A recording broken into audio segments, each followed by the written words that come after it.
War used to be simpler. Violent, yes, but straightforward, fought by armies with muscles, spears, swords, and eventually basic guns. But as history moved forward, something changed drastically. By the late 1800s, energy from coal and oil transformed warfare forever. Ships moved on steam instead of wind, protected by iron rather than wood. Armies traveled by train. War became less about handheld tools and more about massive industrial death machines. And overseeing this shift wasn't just governments, it was private businessmen. In 1934, a groundbreaking book was published called Merchants of Death. It revealed a startling reality. Private corporations were building unfathomably powerful weapons and shipping them to every corner of the globe. And to these businessmen, they weren't villains, they were just selling products, no different than an automobile salesman. Take Hiram Maxim, for instance. He invented the Maxim Machine Gun, a weapon capable of firing 666 rounds a minute without jamming. Maxim toured the world pitching his weapon to anyone who would buy it. When he demonstrated it in Russia, officials were stunned.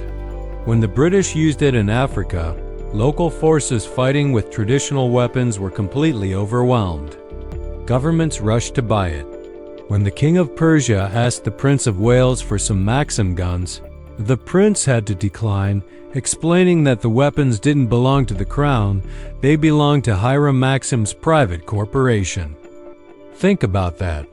Over a century ago, governments weren't the only ones in control of arms deals.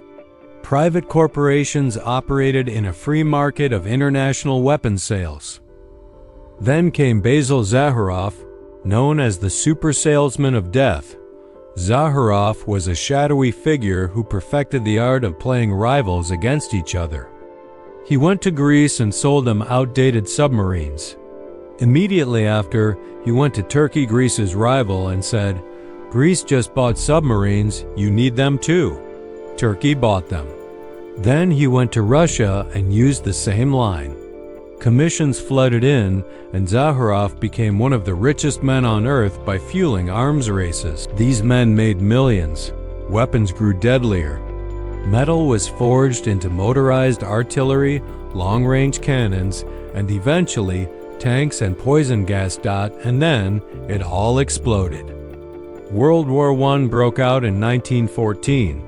Fueled by this massive industrial arms race, it became the deadliest conflict the world had ever seen, leaving tens of millions dead or wounded.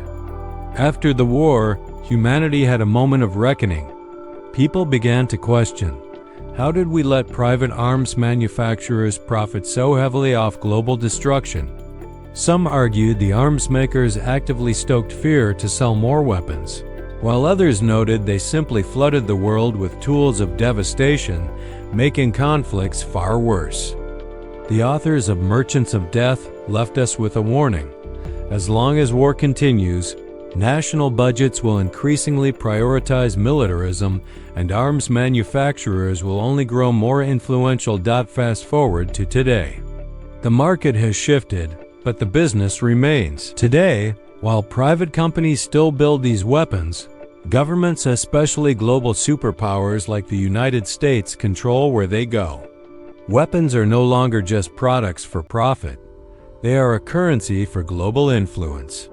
Maps tracking international arms flows show massive networks spanning over 100 countries. Understanding how we got here requires looking back at those early merchants of death. Laid the groundwork for the modern defense industry, a system where business, influence, and destruction remain deeply intertwined.